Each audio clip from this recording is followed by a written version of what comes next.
Hey guys, Poker Hero here with another tutorial video. So I make a bunch of different content for you guys. If there's something you like, hit the like button or leave a comment on types of material that you want to see. So I did have a viewer request some PokerCruncher 4 tutorials. So I know I do these in my bigger picture hand analysis. I flow through them a little bit quickly. So we're going to take a series of examples of specific hands, go through them in a little bit more detail, and we can not only learn from our play and better lines to take, but we can also learn some of the programming functionality here. So let's get to it. I'm not going to touch the poker tracker functionality. I've talked about my HUD setup and stuff a little bit before. So if you have questions for that, we can cover that separately. But it's a hand from I played about a month ago. No, actually only a week ago, the end of September. It's just a good example of like a kind of tight range and something to analyze. So tight ranges are often easier to analyze than something real loose. So we're starting here with a simple example just because the ranges are kind of tight and it'll help us kind of prove our point. So where are we here? We're sitting in the cutoff seat, 100 big blinds deep. I don't know if we just joined the table or just topped off or whatever. We have ace king suited, so definitely a premium hand. We're happy to play this and play a big pot with it. The low jack open raises to 30 cents. Hijack folds and is to us. So I'm looking at the low jack stats here a little bit just to see what I expect him to do if I 3-bet. Now this is a hand I'm going to 3-bet pretty much every time against every player, but you do want to try to think ahead and anticipate what they're going to do in response. So he's a very tight player, or certainly tight for these stakes. He's an 18-13 with a 5% 3-bet. We can click in here for a little bit more detail. From early position, he's open, I should say pre-flop raise or raise first in 15% of the time. So he's playing basically a 15% range, which is tight. Now your ace-king is still ahead of that 15% range, but as they play tighter, the equities kind of run a little bit closer together. He folds to 3-bet after raising 51% of the time. So after that 15% opening range, he folds about half of it out, and 5% of the time he 4-bets it. So he's only probably 4-betting with premium hands, folding the middle portion out, and continuing with some of the big cards, some of the suited cards and pairs, etc. So I do want to 3-bet this every time. I'm going to 3x his raise in position. I'm going to make it 90 cents. Good. And it folds around to him, and he calls. So let's go into PokerCruncher and figure it out. And we're going to painstakingly do this two different ways. First thing we're going to do is we're going to put an R hand up here. Ace of diamonds, king of diamonds, not that bad. So now we have to assign him a range. So what does a tight player like this call a 3-bet with out of position? So let's start here. We said he had a pre-flop raise of about 15%. So we can start something like that. 5s plus, ace-4 suited plus, all the suited broadways, something like that. And one thing I'll tell you here is when you're doing this PokerCruncher stuff, though, there are different pre-set ranges you can use. Despite the fact we're doing 6 max play, and pretty much everything I do is I like this 10-handed evolution program. If you look at it, when it goes from 10 to 6 max, it starts really overvaluing some of these aces and such, so I'd rather play the suited hands particularly. So here, if you just start adding 6-handed, it adds a lot of aces and a lot of offsuit stuff. Or if you do the same thing here in 10-handed, it shifts some of it over here to the pairs and the suited stuff, though, which is just personal preference for me. I'd rather play the suited hands. I'm not that worried about the high card value. So let's start here with the range for him. So you do have this slider here. You can slide it around. If you see right now, you're doing slider the top percentages. So as you're doing this, you're picking at the top 15% of hands. I'm going to show you how that changes here in a second. So we're at 15.4%, certainly reasonable. Everything up here looks like something that, just based on what I know about the player and his profile, he would probably open. So over here on the left-hand side, you can hit add. So what that did is that converted here to this letter code and stuff to put his opening range over here on the left-hand side. So right now, you can look at raw equity between our hand and his range. So our hand, he's a decent number of pairs in there. So he has all these pairs. He has a decent number of aces we beat, some offsuit or some unpaired hands we beat.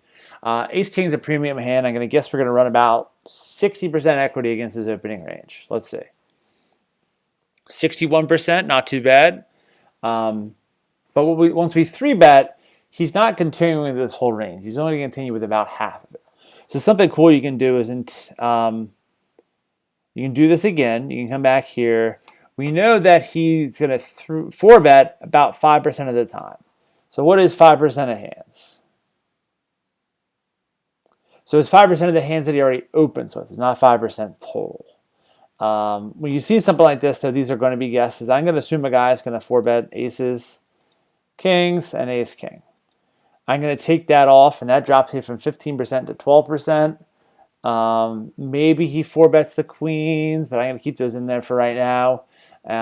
We also remember he also folds 51% of the time.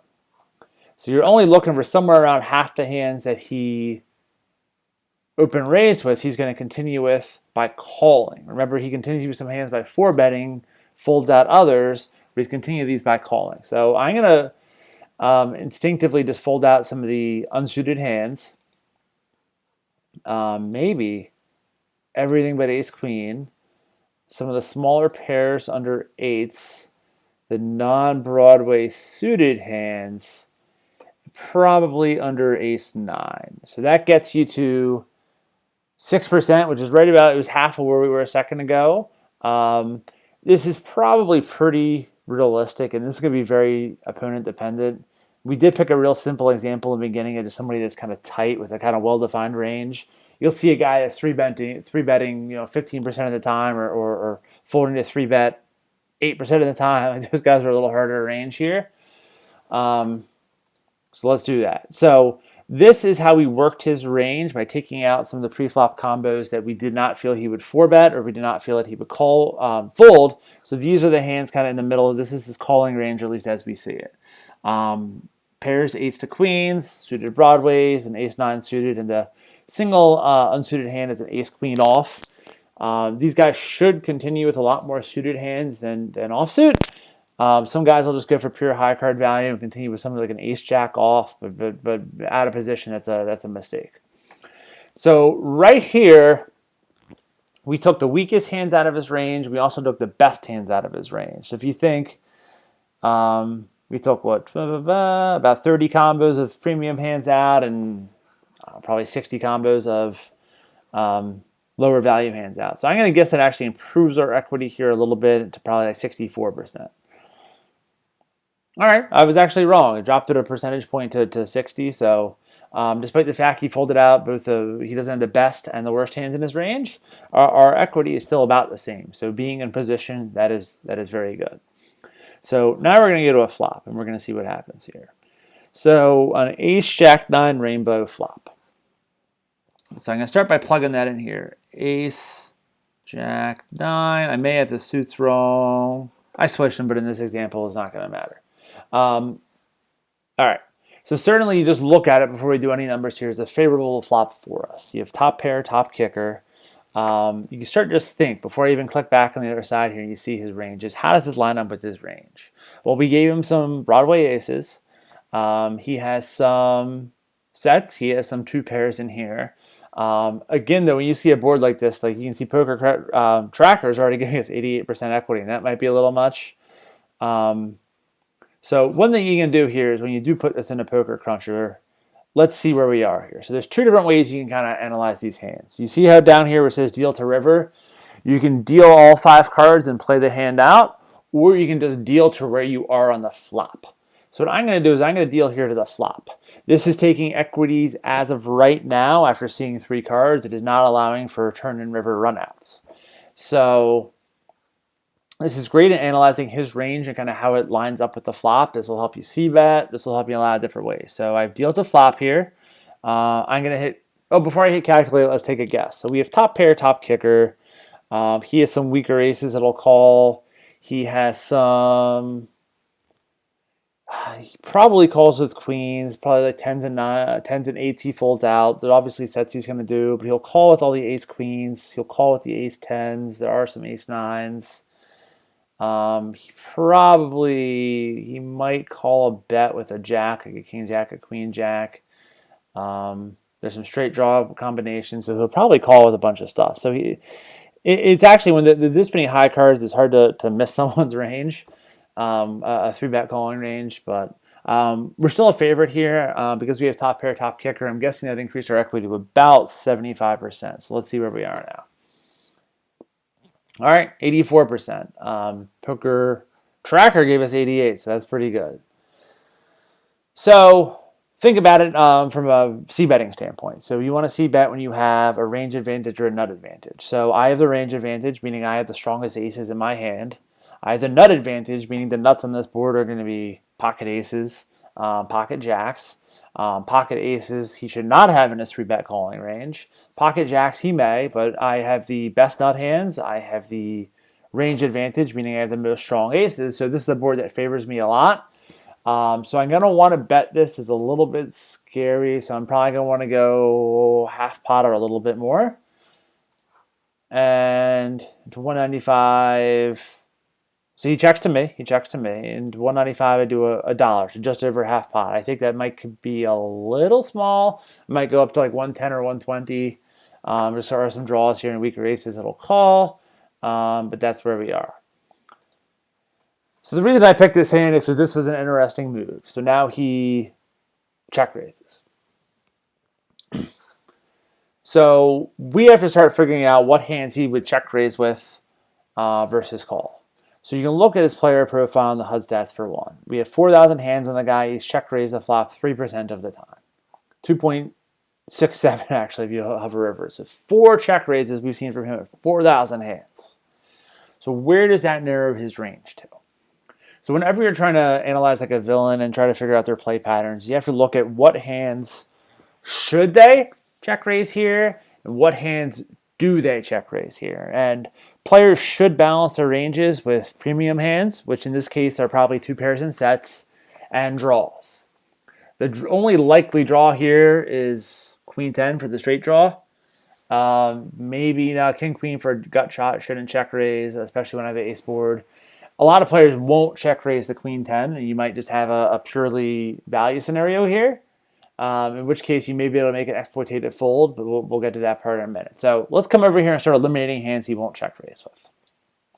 He's not check raising top pair second kicker. I'm going to do the ace queens off. Ace jack has 2 pair. He may check raise. Ace 10 has a single pair. We don't doing that. Ace 9 has 2 pair. Great. He's not going to check raise any of these kings.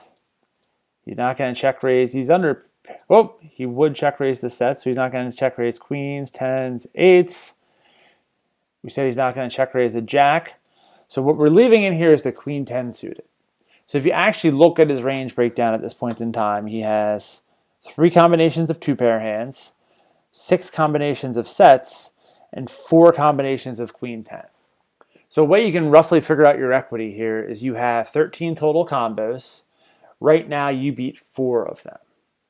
So 4 divided by 13's, roughly a third, 30%. So you have 30% equity. He probably has 70. Let's check it. Hey, we're pretty good at this math.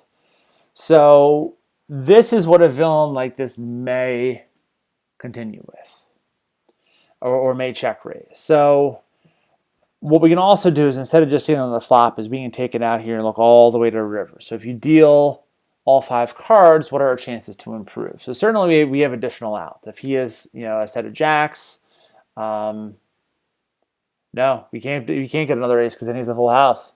I almost misspoke there. Certainly there's some portion of the time the Queen 10 does not get there. Most of the time the Queen 10 does not get there, I guess I should say. So let's deal this out to the river and see where that changes our equity. So it actually doesn't change it at all. Some things you'll see if there's a lot of draws in someone's range that these numbers can really alter. But for right now, we got to figure out if 30% equity is enough to continue in the hand. There are 2 ways to kind of look at this. You can look at it from a raw equity standpoint, then from a medium defense frequency standpoint. So he's laying us pot odds here with a check raise of 2.88 to 1. So we need 26% equity here to continue. I just showed you that we have 30% equity, 31% equity. So from that perspective, it's a call. The reason I think is even more of a call is something called minimum defense frequency. We can go into that mathematical equation and how it affects your game here in a future lesson. But when he's betting, raising about half pot, meaning there's, let's come back here to the flop. There's $2 in the pot now. I put in another dollar. He basically does a pot size raise. So before his bet, it was $3. Now he's basically just doing, a pot size raise. I'm going to need to continue with my best 2/3 of hands to not be exploitable. Now, this is a situation where a guy that's this snug may never do this with a bluff, in which case minimum defense frequency just goes out the window. But as you get into bigger games and better games, tougher games, you're going to figure out these guys are going to do this with more and more bluffs. So you're going to have to defend with some of the hands, and certainly top pair, top kicker is a good one. So here is the struggle where we kind of have to continue here. Another reason to continue with this particular combo is you do have the backdoor flush draw. There will be some small portion, albeit, of scenarios where it'll run out diamond, diamond. There could be scenarios where it runs out queen 10.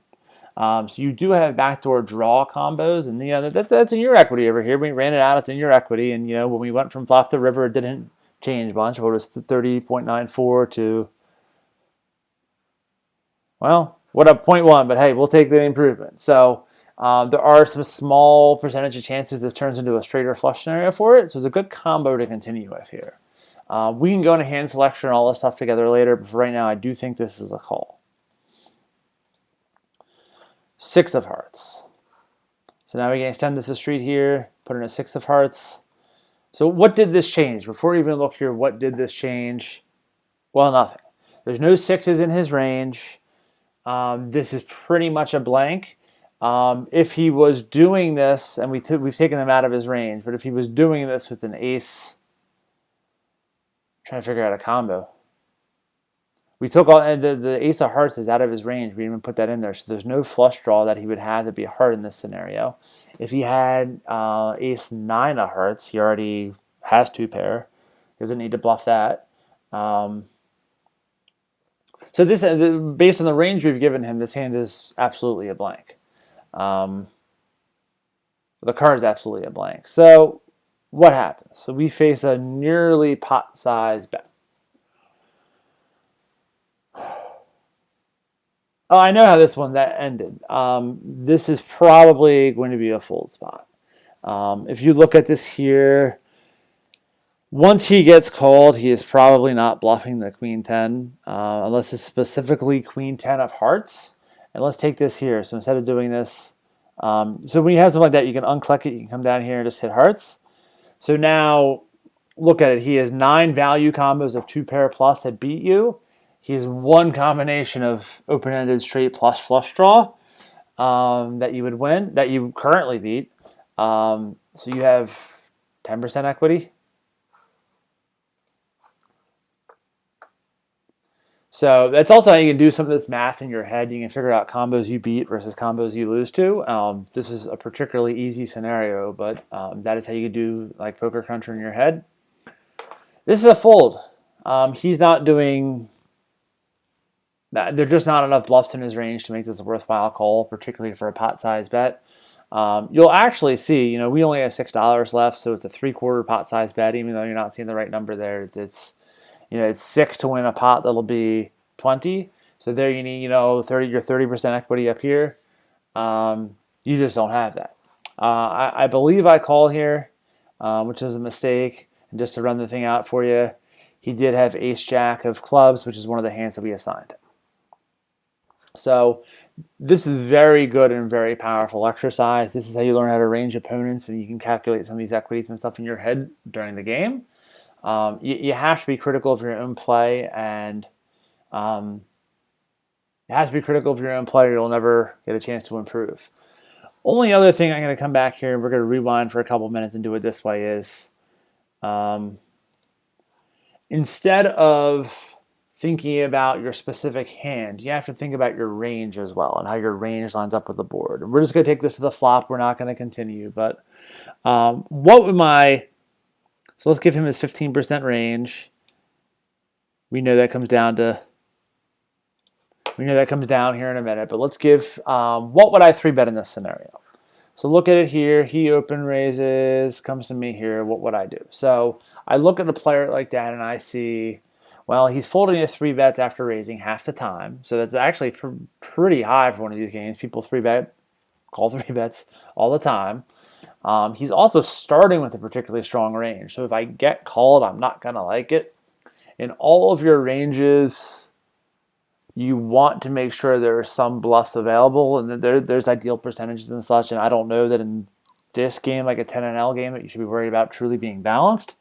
But you want to make sure that you have enough bluffs in here to just scare someone like that off. If I look at someone like here who's only folding the 3-bet 17% of the time, I'm going to build a linear range. So linear range is just going to be my best hands because I know he's going to call me a lot, and I want to be playing in position with my best hands. Villain 25 up here will fold. Will fold 50% of the time. So I want to make sure I have some bluffs in there. So what would I maybe use as my range? I will tell you before I do this, I like to 3-bet more than probably your average player. So I want to make sure I'm 3-betting with my best hands, which is going to be something linear like that, and some sporadic bluffs. A favorite of 3-betters is going to be some of the suited aces, as well as some of these maybe suited connected cards that are down here. And why do we like these? So the suited aces you have up there for pure high card value. If you have an ace in your hand, though, that means that he's half as likely to have pocket aces, a quarter less likely to have pocket kings. Why do you do the 9-8 and the 8-7 suited? Well, just because when he does call you, you're not blocking each other. So if you 3-bet some of these aces and stuff here and you get called, if the board comes ace high without a flush draw or something out there, you have to be real careful because the aces he's going to call you with are going to be probably better than the aces that you have. He's not calling you with many 9s, 8s, 7s. So when you 3-bet some of those middle cards, it not only gives you good board coverage. So if a guy can't tell that you only have ace high or strong hands, you can hit any kind of board. So if a board comes out 10, 6, 4 or something, though, you do have some hands in your 3-bet range that at least line up with that in terms of pairs, in terms of some of the straight draws, flush draws, or whatnot. So you do have some of those hands. If you look here, I have 78 combos total. There's, what is that, 16 bluff combos. What does that leave? 62 value combos. So 16 divided by 78. I got a calculator here. So we're going to value bet 80% of the time, bluff 20%. I'll tell you that is not the ideal balance and ratio. You want to be closer to 50-50. Probably against someone that's going to fold a decent amount of the time. Maybe you could add in something like an ace-3 and maybe we make that adjustment. You do want to structure your ranges so guys here just aren't going to bluff 4-bet you. Guys here are going to call too wide. So you're better off not putting too many bluffs in your range and not playing on kind of the equilibrium number because I think you get called too often.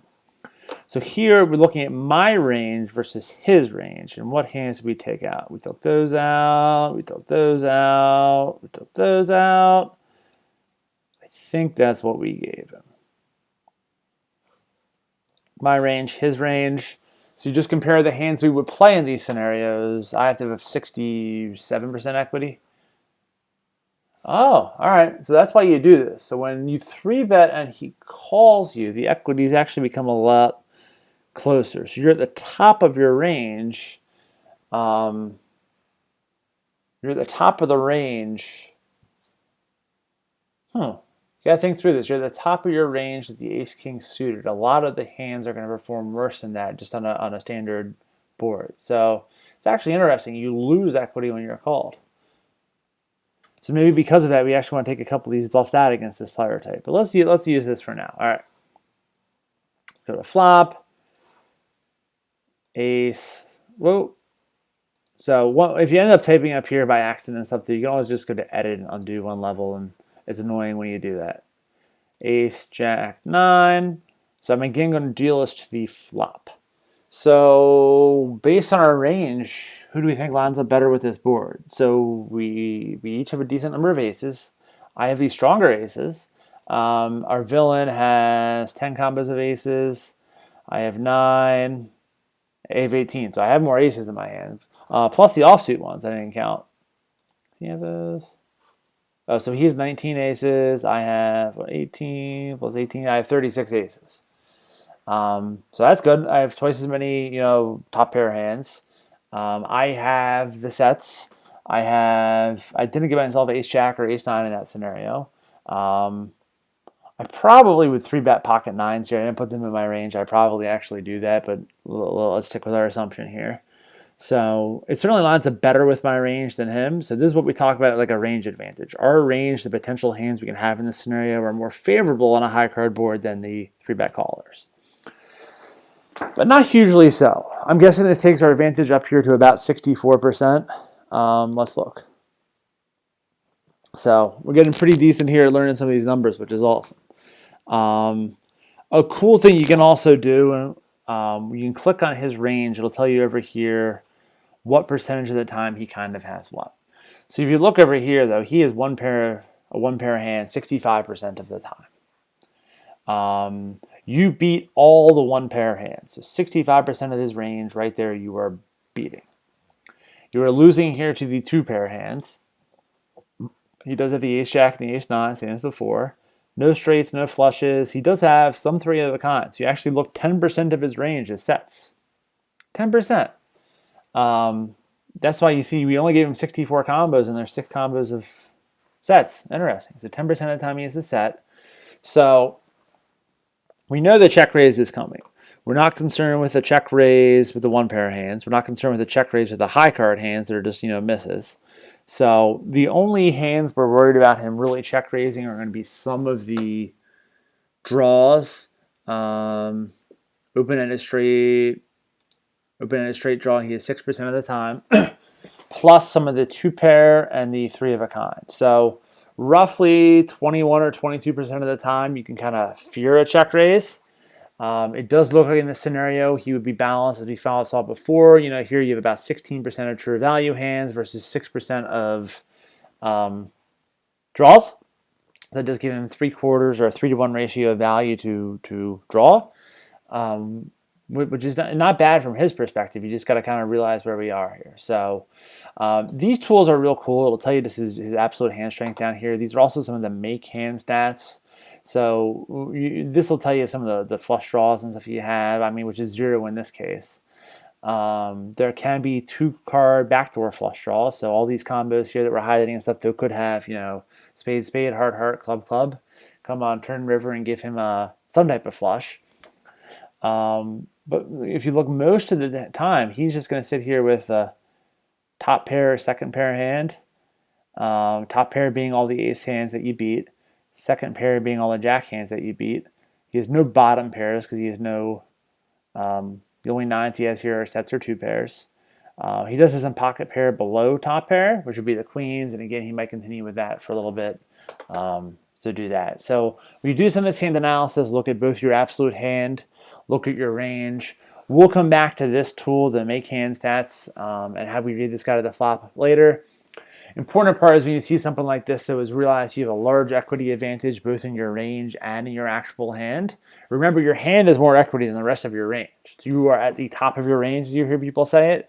It's important you bet some of your best hands. So from a C-bet perspective, this is someplace you do want to bet. It's a board you'll bet frequently because you have the range advantage, and for decently large sizing because you have the nut advantage and you're pretty high up in that range. So threw a lot out there, guys. Leave me comments or questions if that doesn't make sense. All right, we're out. Good luck in your games.